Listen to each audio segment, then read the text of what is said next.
إذا جوج بالعدد الروماني التحليل الكهربائي الإلكتروليز. دو 1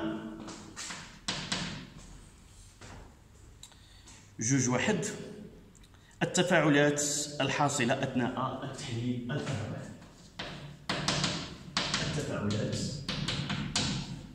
الحاصلة أثناء التحليل الكهربائي. Les réactions ou les transformations se produisant au cours de l'électrolyse. أولا يجب أن نعطي تعاريف التي سنحتاجها.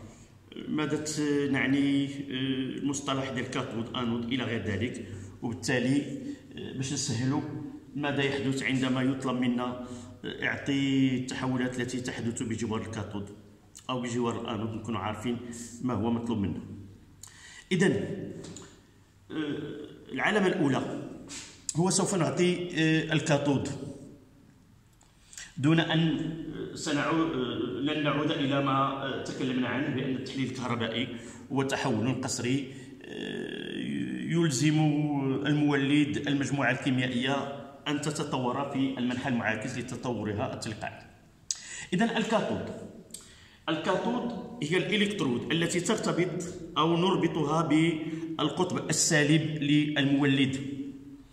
وكذلك شفنا بأن الكاثود هي الإلكترود التي يحدث عندها الاختزال، وبالتالي عندما يطلب منا التفاعلات التي تحدث عند الكاثود يجب أن ننتبه أن التحولات التي تحدث بجوار هذا الإلكترود هي تفاعلات الاختزال. الأنود هي الإلكترود المرتبطة بالقطب الموجب. لاحظوا أن يمكن أن نقول بأن الكاثود هي التي تتجه نحوها الكاتيونات، والأنود هي الإيونات، هي الإلكترود التي تنجذب نحوها الأنيونات. وبالتالي فعند عند الأنود تحدث تفاعلات ديال الأكسدة. إذن فالأنود هو الإلكترود المرتبط بالقطب الموجب للمولد ويحدث بجواره الأكسدة، ويسمى التفاعل بالأكسدة الأنودية. من الأسئلة التي تطرح هي يجب أن نميز بين التحولات التي يمكن أن تحدث بجوار إلكترود والتحولات الفعلية التي تحدث فعلا. المقرر ديالنا لم يعد يعطينا حق التعرف انطلاقا من مقادير تم حذفها من المقرر، وبالتالي ما يبقى مطلوبا منا هو التعرف على التحولات الممكنة بجوار واحد الإلكترود. ولمعرفة ما يحدث يجب أن ننتظر التحولات التي تحدث فعلا وتعطى لنا نتائج ذلك. فيقول مثلا نلاحظ ظهور غاز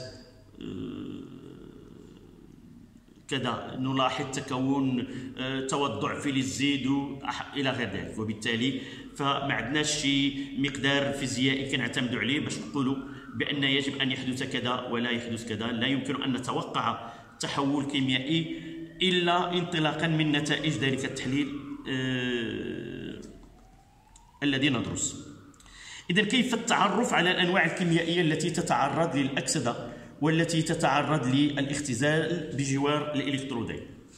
ما هو مطلوب منا؟ أولا أن نقوم بجرد الأنواع الكيميائية المتواجدة في المحلول إضافة إلى الإلكترودين إن كانا قابلين للتفاعل. هذا ستكون فقرة لاحقة ونتكلم على أن الإلكترود هناك نوعان. هناك إلكترود التي لا يمكن أن تتفاعل، ce sont des électrodes inaltérables ou inertes. Il ne peut pas participer dans les réactions qui se produisent au voisinage de cet électrode. Et il y a des électrodes qui peuvent influencer les réactions qui se produisent. On l'appelle des électrodes solubles, c'est-à-dire il est capable, on verra par la suite qu'avec une électrode en cuivre, nous pouvons avoir l'intervention de cet électrode dans dans cette étude-là, on parlera dans un paragraphe qui est indépendant. Donc, on va essayer, une fois qu'on fait l'inventaire des ions ou des espèces chimiques capables d'intervenir dans ces réactions, on mettra celle qui peut se produire, que peut donner des réactions au voisinage de la cathode et les espèces qui peuvent donner des réactions au voisinage de l'anode. Ce qui est, on peut le mettre au début. Tout à l'heure, nous avons parlé que l'anode peut intervenir, mais dans ce cas-là, le solvant qui est l'eau, elle est capable d'intervenir au niveau des deux électrodes, soit par H2O et donner le gaz H2, soit, ça c'est pour la cathode, soit il peut intervenir au niveau de l'anode et donner le gaz oxygène, le gaz O2. Donc toujours il y a intervention de solvants dans ces transformations qui se produisent au niveau des électrodes. إذن أولا نقوم بجرد أنواع الكيميائية التي تتعرض للأكسدة والأخرى التي تتعرض للاختزال. نصنف هذه الأنواع إلى أنواع قابلة للأكسدة وأنواع قابلة للاختزال. كذلك الرجوع إلى نتائج تحليل الكهربائي للتعرف على التفاعلات التي تحدث فعلا، مع أنه يمكن في بعض الحالات حدوث أكثر من تفاعل بجوار إلكترود معين. هذا علاش إلا لاحظتوا فيما سبق حاولنا أن في الشكل درت عمود أو مولد ودرت عليه سهم، فعندما نقوم بضبط التوتر بين طرفي المولد في الحقيقة سنقوم بضبط التحولات الكيميائية التي تحدث على مستوى الإلكترودين. إذا خدينا واحد التوتر كبير فيمكن لكل التحولات التي نتوقع حدوثها يمكن لها أن تحدث، لأن وهذا خارج المقرر، لأن كل تحول إلا وعنده واحد التوتر ديال العتبة ديالو. انطلاقا من ذلك التوتر يمكن أن تدخل تلك المزدوجة في التي كانت منافسة تصبح أنها فعلا تشارك في ذلك التحويل، ونرى أكثر من ناتج على مستوى كل إلكترون. متفقين؟ إذن هذا بالنسبة للتفاعلات كيفية التعامل. عندما ندرس التحليل الكهربائي أول شيء هو جرد الأنواع الكيميائية، ونصنف التي سوف تشارك في الاختزال الكاثودي والأخرى التي سوف تشارك في الأكسدة الأنودية. نكتب التحولات الممكنة على مستوى كل إلكترود ونختار بين قوسين أيهما التي تحدث فعلا بناء على نتائج ديال التحليل الكهربائي الفعلي، ماذا حدث فعلا خلال الدراسة التجريبية. متفقين؟ إذن سنبدأ ب جوج وندرس التحليل الكهربائي الذي يتدخل فيه. نأخذ التحليل الكهربائي الذي يتدخل فيه المذيب اللي في الدراسة ديالنا هو الماء. C'est l'électrolyse avec intervention de solvant qui est l'eau.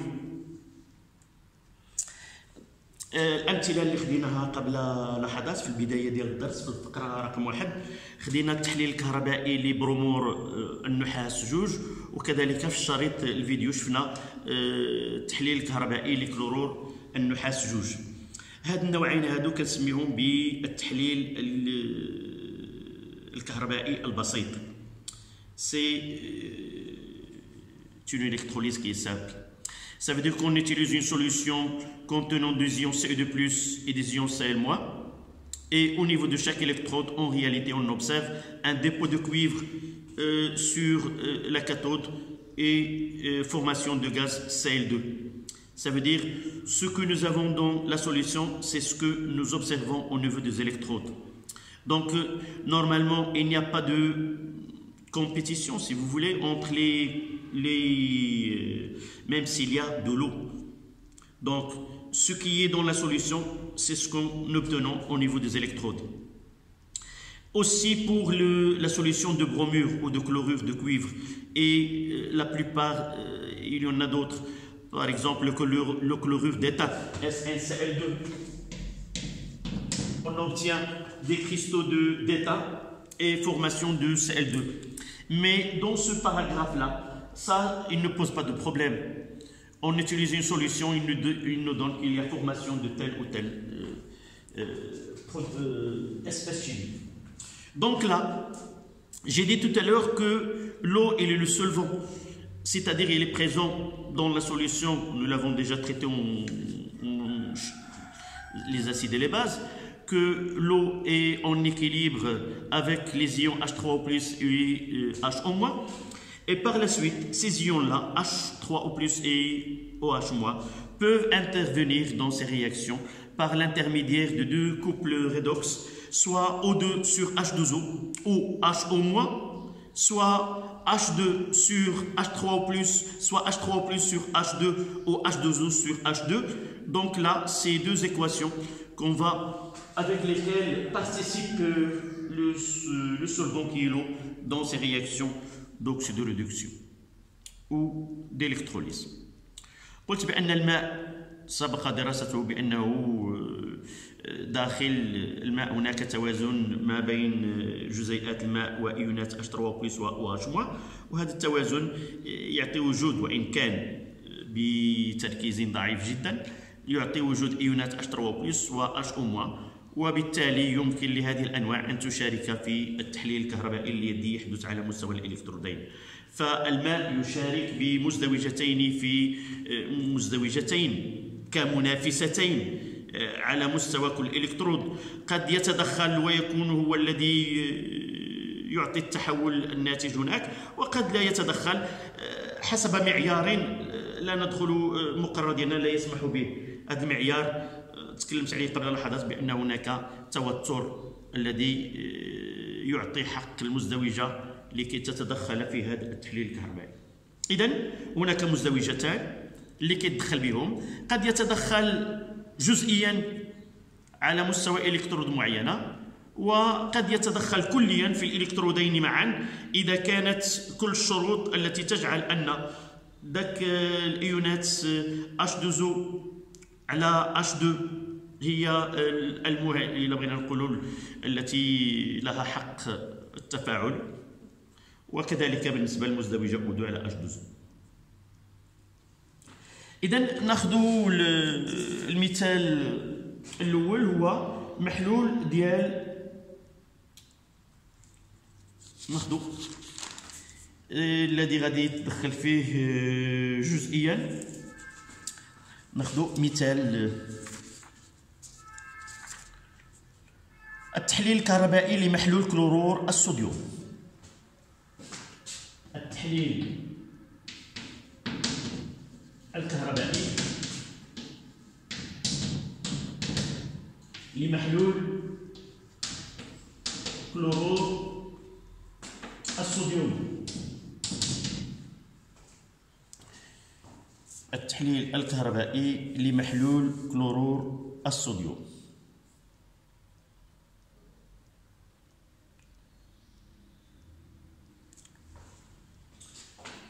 نفس الطريقة هنايا ناخذ أنبوب على شكل U،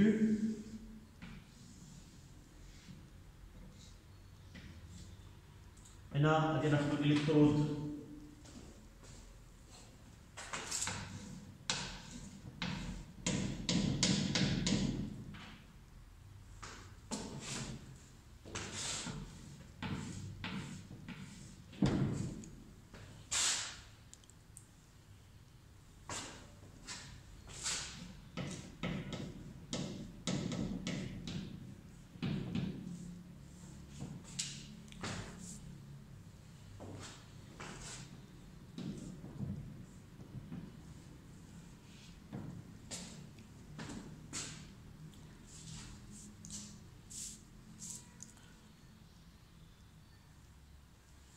إذا هذا القطب السالب، إذا هذا غادي نسميوه الكاثود.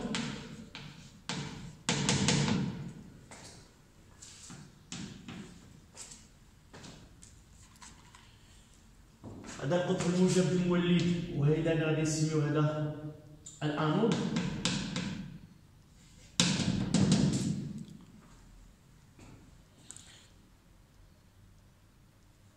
وهنا عندنا قلنا محلول ديال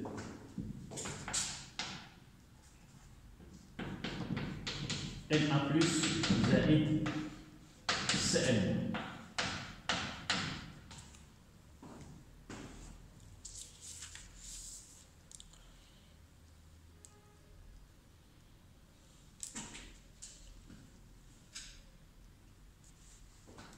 إذا غادي تكون عندنا هنا Na بلس، وغادي يكون عندنا Cl موان، وغادي تكون عندنا الماء. قبل لحظات قلت بأن دائما إذا الأهم تحليل كهربائي كيعطيونا التجربة وكيعطيونا الملاحظات. Donc après chaque expérience, on a des observations. Il y a formation d'un gaz. Là, تكون لغاز.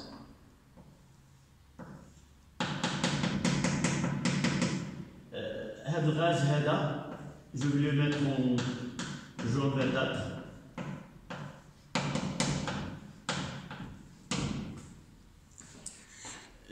هو غاز كثير الذوبان في الماء، وبالتالي الذوبان ديالو كيعطينا ما يسمى بماء جافيل، يكون ماء جافيل. باش غادي نعرفوه سوف نضيف النيلة هنايا، واللون الأزرق لتلك النيلة سوف يختفي. إذا ملاحظات تكون غاز يزيل أزرق النيلة،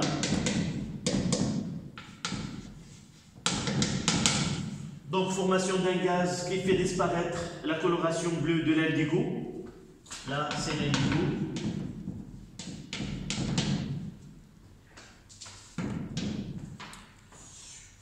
الملاحظة الثانية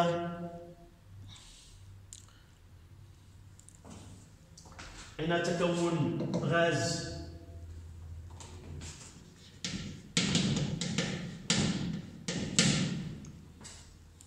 ونلاحظ تكون غاز اللي هو غاز الهيدروجين، يمكن إبراز وجود ديالو بأنه يطفئ لهبا أو أنه يحترق بفرقعة. كذلك إذا درنا بجوار الكاثود غادي يوقع تلون الفينولفتاليين. تلون الفينول فتالين باللون الوردي. Donc le phénolphtaline prend une coloration rosâtre au voisinage de la cathode. بجوار الكاثود. Donc ce sont les observations suite à cette électrolyse. Formation d'un gaz soluble dans l'eau qui décolore l'indigo. Formation de gaz d'hydrogène qu'on sait comment le caractériser. Et en ajoutant quelques gouttes de phénolphtaline au voisinage de la cathode, on voit que au cours de réaction qui se produit à son voisinage, apparition de cette coloration qui est rosâtre.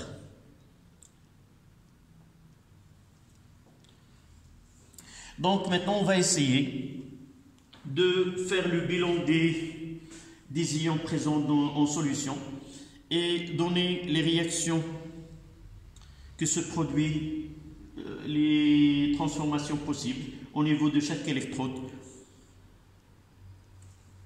إذا من بعد ملاحظات استثمار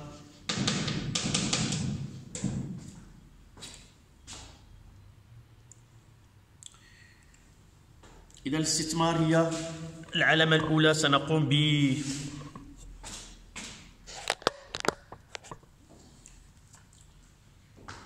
ألف جر أنواع الكيميائية المتواجدة في المحلول.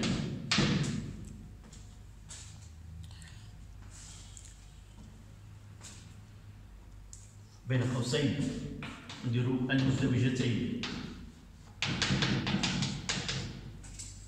أو المزدوجات.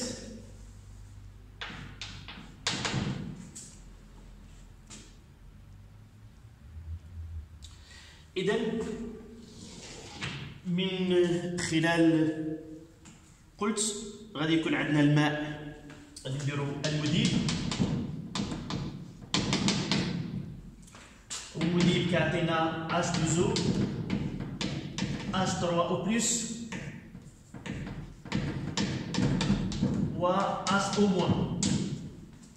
دائما أول أنواع اللي خصنا نكتبوها هي الأنواع المرتبطة بالمذيب، وبالتالي المزدوجات التي سوف تكون مرتبطة بالمذيب بدل أن نكتب H3O+ على H2 و O2 على H-.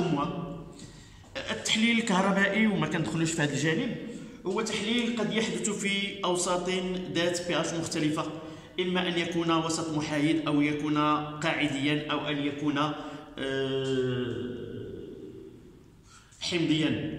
وبالتالي لتسهيل التعامل مع هذا المذيب دائما سنستعمل أن المذيب المزدوجات اللي غادي تكون عندنا هي H2O على H2 و O2 على H2O.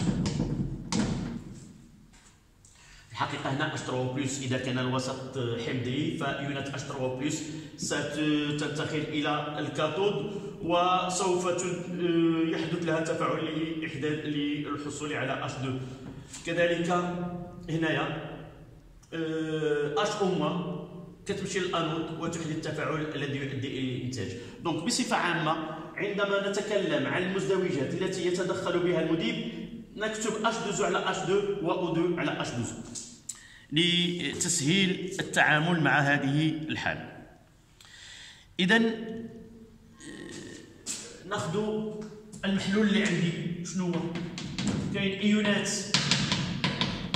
لأن عندي محلول ديال كلورور صوديوم، ايونات Na+ والمزدوجة ديالها هي Na+ على Na. كاين ايونات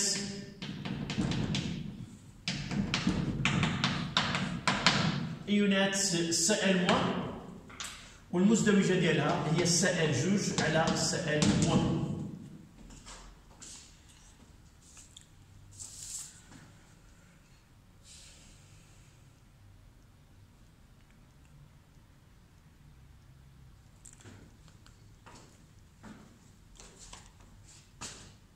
إذن بعد جرد أنواع ألف باء أن التحولات الممكنة هنا غادي نكتبوا الكاثود وهنا غادي نكتبوا الانود.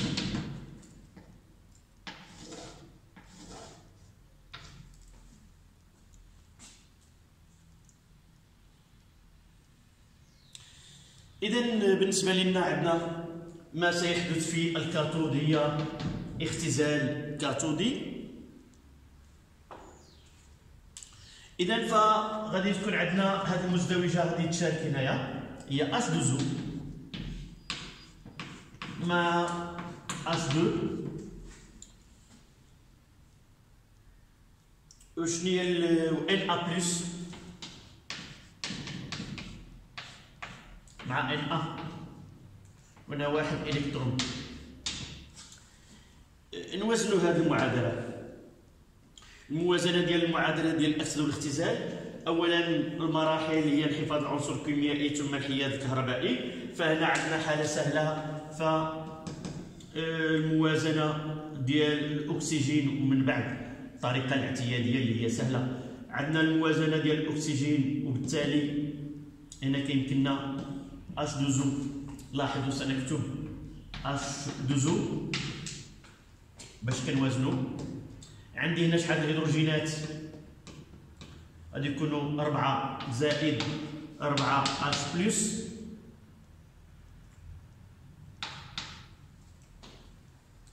متفقين؟ وغادي ناخذوا اذا الهيدروجينات الاكسجين الى غير ذلك. فالشحن هنايا عندنا زائد 4 الالكترونات. لاحظوا ان هذه الملاحظه هذه ان تلون الفينولفتاليين باللون الوردي يعني بجوار الكاثود يعني كاين الوسط القاعدي، وبالتالي هذه الكتابه يجب ان نحولها لكي نظهر هناك. سأعيد ناخذ هذه الحاله ونعاودها من جديد. عندي H2O، كان بامكاننا نستعملوا ناخذ هذه اللي هي صعبه، كان بامكاني ناخذ ان هذه راها هي H بلس على H2، بامكاني ناخذ الصيغه المختصره، لكن غادي ناخذ هذه ونشوف كيفاش نوازنها، واخا غادي يكون الطريقه طويله، المهم كيف يمكن ان نوازن ذلك. اذا كنا H2O وهنايا H2، اذا نوازن الاكسجين غادي نضيف H2O، غادي تجيكم غريبه. نعم، هنا 4 زائد 4 ديال H بلس، وبالتالي الان الشحن هنا لا خصاص وهنا هناك خصاص ضرب عدد الالكترونات، وغادي نكتب 4 H بلس زائد H2O زائد 4 الالكترونات، وغادي تعطيني هي H2 زائد H2O. نعم، لاحظوا انني ستختزل وسأرجع، لكن قلت الوسط قاعدي، واضيف نفس العدد اللي عندي H بلس. اذا 4 H بلس زائد HO موان زائد H2O زائد 4 الالكترونات غادي تعطينا H2 زائد 4 HO موان زائد H2O. متفقين؟ هذه الطريقه هذه راهي الا استعملت هذه المزدوجه ما عندي غير المرور عبر ذلك. هنا غادي يكون عندي 4 H2O 5 H2O والاخرى فقط H2O، وغادي تبقى لي المعادله فيها 4 H2O زائد 4 الالكترونات، وغادي تعطيني H2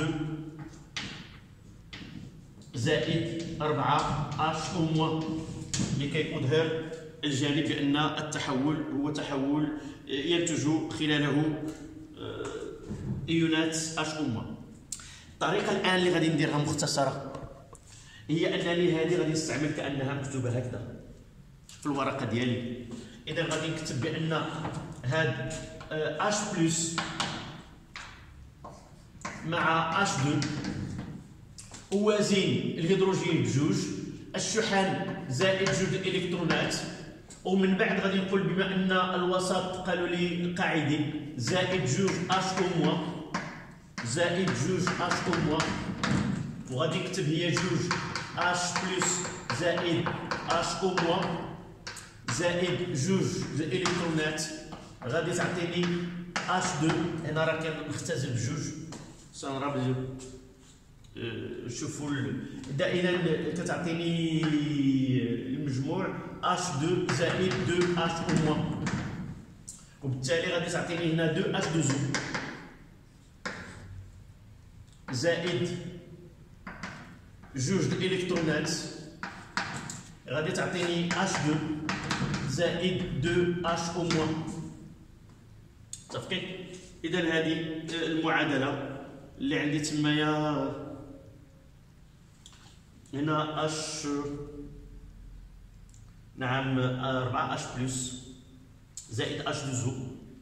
اش دوزو وزنت بالهيدروجين 4 اش بلس 4 ديال الالكترونات هنايا، هنا اش دو زائد، من بعد ضفت 4 ديال اش او موان للجهتين، غادي يكون عندي هنا 4 اش دوزو، و اش دوزو هي 5 كيمشيو كيعطي 4 اش. اذا هنايا عندي هنا جوج، نعم هنا اعيد